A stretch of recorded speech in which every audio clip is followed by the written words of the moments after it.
On the midday SuperTalk Mississippi, we are, of course, in the Element Wealth Studios. Joining us now, Jessica Malugin. She is the director for the Center for Technology and Innovation at the Competitive Enterprise Institute. Jessica, I may have said Jennifer. I apologize for that. Jessica, thanks for joining us today. Oh, it's my pleasure. Thanks for having me. You bet. So we wanted to talk to you about some of these bills that are meandering their way through Congress that would essentially just give a whole lot more control to the government over social media, data, the internet, the freedom that, for the most part, we enjoy in the digital world at this point. I've always kind of described it as a canvas that we just paint every day. And I think what the government wants to do is structure it like they do everything, just one big bureaucratic monolith that really doesn't have any character, doesn't promote innovation. That's the concern. What do you say? Well, I think you're describing it just perfectly. I think, unfortunately, some of these kind of tech antitrust bills have gotten associated with some of the content moderation and free speech concerns. But it's so important to remember that's not what these bills are about. They don't address any of those complaints. But what they do, as you mentioned, is grow the federal bureaucracy and give unelected lawyers in D.C. And staff at these agencies so much influence and power over what should be private decisions being made on these tech platforms. And, we benefit from them every day. And I think when we were all sort of trapped at home, we realized how much we'd come to depend on them with entertaining ourselves at home and educating ourselves at home and just staying supplied. So that's really the danger here, is that what these bills are about is D.C. bureaucrats micromanaging big tech. Yeah, exactly. And this I think there was a decision not too long ago concerning Facebook, right? And basically it argued that Facebook doesn't compete, which is insanity. Tell us about that. Well, I think that part of the pitch here from those who want to get their paws on these tech companies is that, it's an appropriate use of government power because all of these companies are monopolies. Yeah. But even just saying it out loud, you can hear how crazy that sounds. How many monopolies make a monopoly? And so in the Facebook case, the court came back and said, this is nuts. Like, you have to at least first prove that this is a real monopoly. What are they a monopoly of? I mean, basically the only thing that Facebook's a monopoly on is Facebook. Yeah. Right? Because exactly. You have Twitter and Getter and Truth Social and all these new up-and-comers. So this is a time to keep government out of things, not insert themselves into these products and services we really benefit from. Yeah, I think there's this misconception a lot of people have because they're not happy about something concerning these platforms in general. And they're looking for a utopia that's impossible to achieve, especially when you consider how many people are engaged and participating.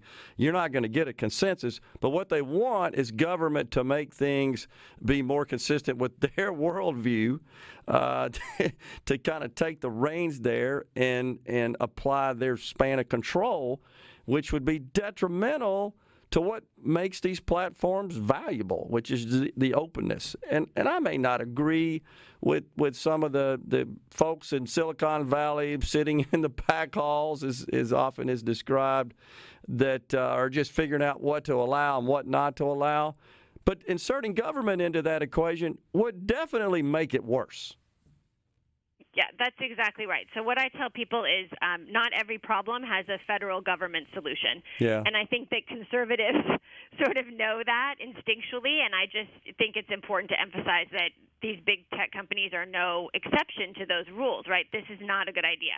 So these bills don't really address the speech stuff, but even on the speech stuff, I would say to you that the people currently in office are not going to be any champions of conservative speech online, I can promise you. So, normally we tell people don't give government any power you wouldn't want, your opposition party to have. Sure. But for conservatives, that's already the case. But yet we're still sort of out here kind of trying to ring the alarm here because you don't want to get all that conflated, because as you perfectly described it, what these bills are just a huge growth in government power and scope. And, we don't have to guess at what that leads to, right? Europe is kind enough to go ahead of us and do everything that way. And what you have there is not one top 10 global tech company being based in Europe. And it's no coincidence, right? These companies that we rely on every day are global champions, and they're made right here at home in the U.S. And we need to sort of preserve that friendly regulatory light touch if we want to keep enjoying whatever they think of next. And we want to keep looking forward to the next competitor that's going to come along and maybe, turn them into the next MySpace. Yeah. But the point is that the market's really working for consumers right now with big tech, and I think that that's more than you can say for Congress. Yeah, exactly. And I shudder to think about, well, who's the bureaucrat that's going to be the arbiter of what is acceptable content and what's not acceptable content? I mean, it's so subjective. Who decides, oh, that's acceptable and that's not? Because there's no consensus on that. Yeah, and that's the problem with the speech stuff. One person's joke is the other person's trigger, and one person's satire is the other person's offensive misinformation. And that's, whatever our problems are with big tech, and we can certainly say that there's times I personally do not agree with the choices they've made, that's so much better than my government deciding what people are allowed to say and not say. And again, these bills that we're talking about, the antitrust bills, are a lot about just these private business decisions, and if they become law, they really risk things like free shipping, 2-day shipping with Prime, or Google Maps showing you local businesses around you when you search pizza place near me when you're traveling. These are everyday services that we don't think twice about. No consumer is complaining about that stuff.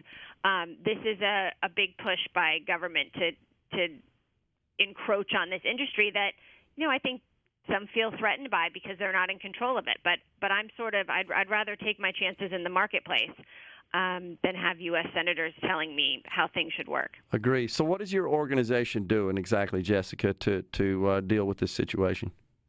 Well, our biggest thing is just educating people. We're just out to, people are, real life people are busy raising their families and earning a living, and hopefully also, some more fun, enjoyable things than sitting around reading legislation. Mm-hmm. But we do it for you, and we just urge people to get a little informed about what this would really mean for you as a consumer, and trust your instincts on, do you want the U.S. government telling these companies how to operate? They've been incredibly successful in bringing us lots of things we love. So let's get out of their way and let them keep doing it. Yeah, as an old IT guy, it kind of reminds me of the operating system wars that we lived through back in the 80s and 90s when we had these multiple operating systems for personal computers and servers and so forth. And ultimately, one won out in the Intel world and one won out in the Apple world. And so we have two. And it was so expensive for application software developers to try to port their software tools to all these multiple operating systems. It doesn't work economically or technically.